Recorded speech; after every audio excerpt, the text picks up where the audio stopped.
আওয়ামী লীগে যোগ দিয়ে সোশ্যাল মিডিয়ায় ভাইরাল হওয়া কিশোরগঞ্জের বিএনপি নেতাকে বহিষ্কার করা হয়েছে। অ্যাডভোকেট ফয়জুল করিম মুবিনকে জাতীয়তাবাদী আইনজীবী ফোরাম কিশোরগঞ্জ জেলা শাখার যুগ্ম আহ্বায়ক পদ থেকে বহিষ্কার করা হয়। দলের গঠনতন্ত্র ও শৃঙ্খলা বিরোধী কাজের অভিযোগে শুক্রবার সকালে কিশোরগঞ্জ প্রেস ক্লাবে জাতীয়তাবাদী আইনজীবী ফোরাম সংবাদ সম্মেলন করে এ তথ্য জানায়। এ সময় কিশোরগঞ্জ জাতীয়তাবাদী আইনজীবী ফোরামের সদস্য সচিব অ্যাডভোকেট শরীফুল ইসলাম বলেন, সাম্প্রতিক সময় দলীয় শৃঙ্খলা পরিপন্থী ও গঠনতন্ত্র বিরোধী বক্তব্য প্রদান করায় অ্যাডভোকেট ফয়জুল করিম মুবিনকে জাতীয়তাবাদী আইনজীবী ফোরাম কিশোরগঞ্জের যুগ্ম আহ্বায়ক ও প্রাথমিক সদস্য পদ থেকে বহিষ্কারের সিদ্ধান্ত গৃহীত হয়েছে।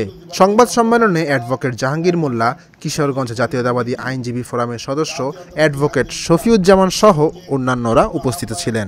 গত 22 অক্টোবর ফেসবুক অ্যাকাউন্টে লাইভে শেখ হাসিনাকে নিয়ে বলা মুবিনের কথাগুলো ভাইরাল হয়।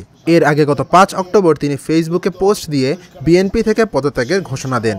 এরপর কিশোরগঞ্জ পৌর বিএনপির সদস্য পদ ও জাতীয়তাবাদী আইনজীবী ফোরামের যুগ্ম আহ্বায়ক পদ থেকে স্বেচ্ছায় পদত্যাগ করেন।